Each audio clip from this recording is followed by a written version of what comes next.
So Paire, founded while still working at Brosa. D2C brand, you've taken a funding round, build yourself, but it's not just you, I guess, some of the investors like Rich calling it the comfiest socks in the world. I know the initial story is that you were frustrated with getting holes in your socks, and I don't know why, but I never thought about this because I have the same issue.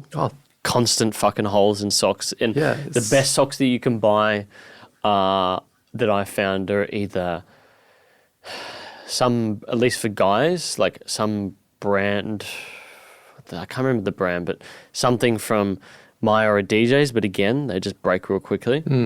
Or you go to like a really fancy shoe store, like a Double Monk, but then you get these real thin sort of materials and they're just too slippery, they're too delicate. There's always some sort of issue. So you've sort of got this, you've actually trademarked it, actually, the Supreme Cool Blend, 50-50 wool cotton, which I thought was very smart. Tell us about those initial days of discovery with the manufacturer in Germany.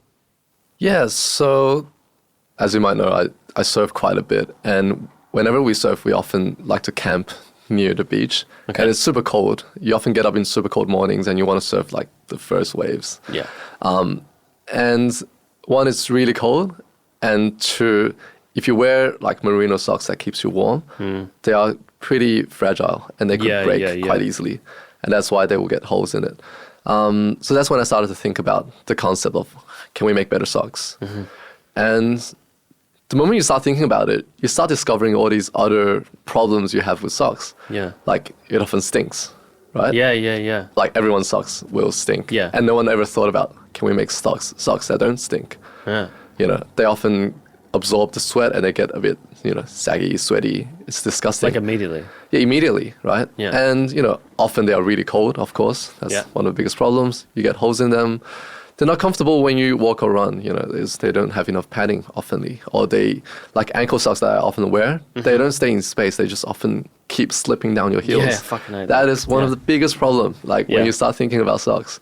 So I guess that's when I started to think like, hey, there's actually so many pain points in socks. Why don't we just redesign the whole thing?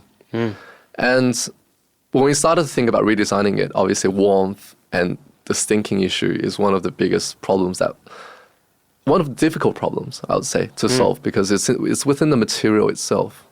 Right? So if you're going with cotton socks, it's never going to solve the problem because cotton is naturally, you know, it is what it is, right? But if you go with pure merino socks, which kind of does solve the stinking problem and the warmth problem, but as I said, it's a very fragile fiber. So it can break easily. Sometimes it's too thin, you know.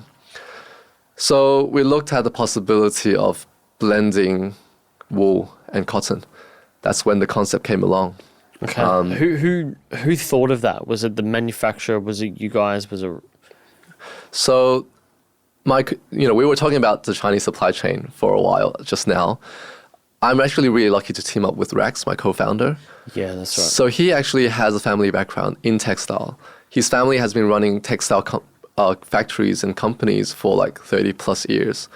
So he is actually very specialized and knowledgeable in all textile knowledge. So he's the one who actually consulted, you know, his dad, his friends in China, you know, the top specialists in China you know, like the king of supply chain of textile. And every top specialist came back to him with the same answer. They said, you will have to blend wool and cotton. Really? Yeah. And even Rex and his dad, they both came down to the same conclusion as well. They just sort of brought the question to the specialist. And that's when we thought, all right, seems like this is the one answer we just keep getting from every specialist. But the problem is, how do we do it? It's like no one does it at the time. Yeah, I was really surprised about that. Yeah, at the time, no one does it. Yeah, we were surprised to find out, like, why is no one doing it, right? Yeah. So the more we did our research, the more we found out that, okay, it's actually technically extremely difficult to do because wool is an animal fiber and cotton is a plant fiber.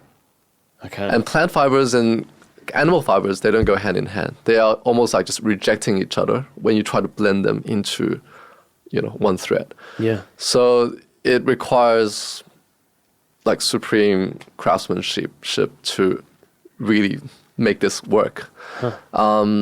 And then we did our research, and then we found that there is actually a workshop in Germany that can do it, which, was mind-blowing for us. So we got in touch with them. We sort of talked about how can this technically be done. We learned from them, and we took the idea and we came back and we developed it ourselves.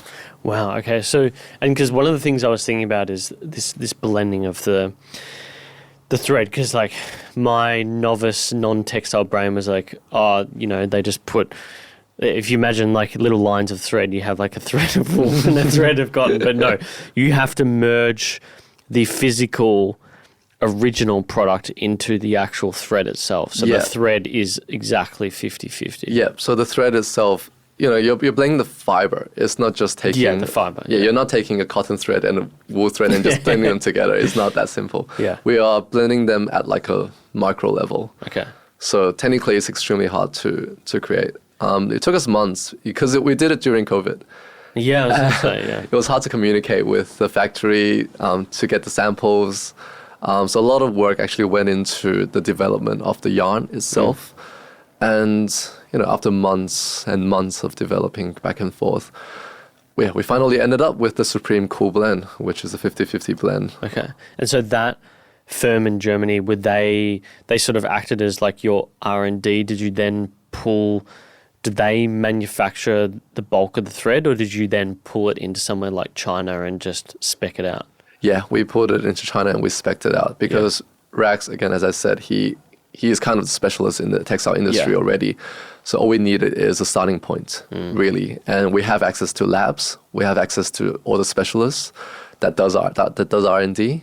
And once they see the concept, it's just about testing and, getting it done. Yeah, and it makes sense because it's one of the things that both Rich and Ethan have spoken about. Every time we get someone in here and we talk about D2C, you need to own as much as possible. Yeah. You want to own the supply chain. You want to own like your product from the material to the end. Yeah, to the retail experience. So, you manage the cost, and then you can bring the best price to your customers.